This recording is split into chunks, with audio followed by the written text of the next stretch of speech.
Welcome pong muli, nagbabalik ang inyong lingkod, ang Maestro Panaderong Gala. Ayan, at welcome sa aking vlog. Ayan, so vlog po ng ating mga halaman mula dito sa aming gulayan sa paaralan. Ayan, kung nakaraan po ay nandun ako, o kanina ay nandun ako sa isang area ng taniman ng Solanaceous. Dito tayo sa loob ng greenhouse. Dahil mainit na. Ayan, ayan po ang ating mga mustasa. Ayan. Oh. Tingnan nyo po yan. Oh. Mustasa po yan. Ito naman po ay ikot tayo. Pechay naman po yan. Dito po yan sa entrance ng aming greenhouse. Pasok tayo. At welcome pong muli sa isa na namang episode ng pagpapakitang gilas. Flexing our fresh lettuce. Available na po yan. Nabibikol na ang inyong lingkod. Available na po yan. For only 3 cups for 100. Oh.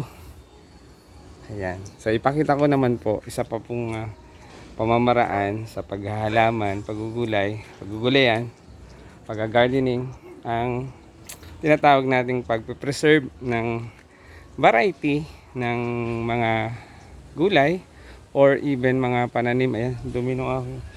Pinapangati. Yan. May tanggalin natin yan doon. Ayan, pinagpawisan na po ang inyong lingkod. Sa likod ko po ang black rose lettuce. Sa harap, fresh mustasa. Mapapakanta ka ng bahay kubo po dito. Ayan po ang labanos mustasa. Meron din po kaming sibuyas, kamatis. Wala lang pong bawang. Mayroon din po kaming luya. Ayan.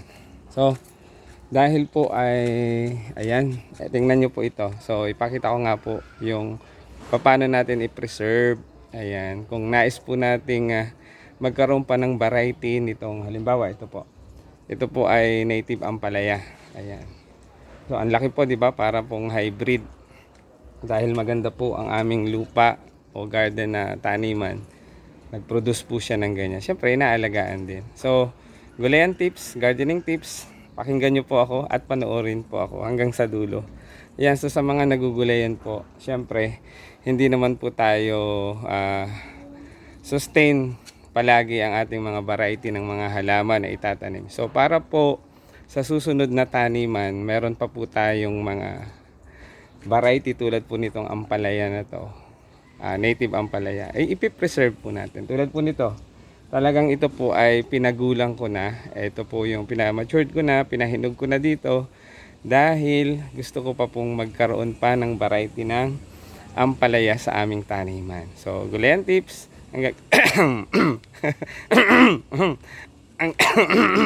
Ang gagawin po natin na nasasamid ang inyong lingkod. Ayan. Dahan-dahanin natin. Oh, dapat dahan-dahan. So, ang gagawin po natin is, ayan, ipipreserve po natin. Magtitira po tayo. Normally, kapag po tayo talaga ay magbibinhi, halimbawa sa mais, sa palay, yung magandang variety po ang unang-una o unang bunga ang ating ipinipreserve o itinitira. At kukunin po natin ang buto nito sa loob or seeds at patutuyuin po natin. Then, patutuyuin po ng mga 3 araw sa init para ma-dry po talaga and ready na po ulit siyang itanim. O, di ba? Gulayan tips. So, bali dalawa po 'yan. I-harvest na po natin. Bali dalawa po 'yan. Ayan. Dalawa po ito yung pinalaki ko na to. O, ito po yung isa pang bunga pero for consume na po 'yan para kainin na po 'yan. So, ito po ay i-harvest na natin. Ayan. Na-miss ko po ang pag-harvest. So, ito nga po ulit. Ayan. Nahinog na siya. So, sigurado po meron siyang mga ilang pirasong buto na sa susunod na taniman ay pwede pa rin nating itanim. So, ganun po ang ginagawa namin dito sa aming gulayan sa paaralan. At ako po mismo yung nagpipreserve, nagpaparami ng mga buto ng mga variety na gusto ko pang itanim. Tulad po nung upong bilog. Ayan. So ngayon nagpapatubo po ako ngayon ng upong bilog. At sa bahay po mismo meron akong tanim doon. At pinalalaki ko po yun. Gusto ko po kasing paramihin at maibahagi sa iba. So kung sino po ang nais, ayan, magkaroon ng variety nito, ayan, pamain po, pamain. Ayan, mag-comment lang po kayo dyan sa comment section at ayan, bibigyan ko po kayo ng variety nito. Ito po ay native ampalaya, mapait po talaga pero talagang masustansya. So i-harvest po din natin yung isa. So nagpabinhi po tayo ng dalawa para tayo ay maraming pananim. Ayan, so tingnan nyo po. Ayan, dadaan tayo, ingatan lang po natin dahil baka maputol natin yung mga sanga. Ayan. Gulayan tips. Ayan po. Ayan pa po yung dalawang bunga. Di ba? Ito po ay sinalukunan nitong Snap A and Snap B solution kasi nga sa bigat po nung ampalaya ay ayan yung sanga niya is napuputol na. Ayan yung isa Ayan, ganyan po kaganda ang aming mga halaman at gulay dito sa aming gulayan sa paaralan. So wag nang mag-atubiling bumisita sa aming gulayan sa paaralan. Matatagpuan niyo po ang iba't ibang gulay tulad ng native ampalaya. Ayan. Thank you for watching at sa paligid ay matatagpuan niyo ang mga sariwang lettuce. Ito na po yung isa. Ayan tingnan niyo po halos magkapareha sila ng laki. So ito po ay ating ipipreserve, itatabi para meron pa rin po tayong variety ng ampalaya. Di ba? So i-harvest na po natin. Di ba? Dalawa. So ito po para po meron kayong impormasyon o kaalaman na makukuha, maibabahagi ng inyong lingkod ay panoorin niyo po ako hanggang sa dulo para kahit paano ay yung inyong oras na inilaan sa panonood ng aking reels and videos, ng aking vlog, ang dumi ng kamay mo, maestro panaderong gala. So ganyan po talaga tayo, sanay. Marumi man ang ating kamay ay marangal naman ang ating ginagawa. Hindi po tayo joke lang, hindi po tayo tulad ng hindi tayo anak ng kontraktor na hindi dapat tumigil. Joke lang. Viral po ang kontraktor natin. Ganyan po karumi ang kamay ng mga taong sabi masisipag daw. Joke lang. Talagang ganyan po, sanay po tayo. Ayan. Tingnan niyo po. Ganyan daw pong kamay na mahihirap. Ayan. Talaga. Dahil mahirap po. Mahirap po ang inyong lingkod. Ayan. Pero mayaman naman po tayo sa pagmamahal sa pag-aalaga. Ayan. Sabay bawi Thank you for watching. Sana po ay nag-enjoy at natutuwa kayo sa aking reels and video. Isama na rin po natin yung ating ayan. So ito nga po muli, paano tayo magparami at magkaroon ng sustainability, ayan, ng ating gulayan sa paaralan, ng variety ng gusto nating i-preserve na seeds or buto ng mga gulay tulad po nito. So ganun po ang gagawin natin.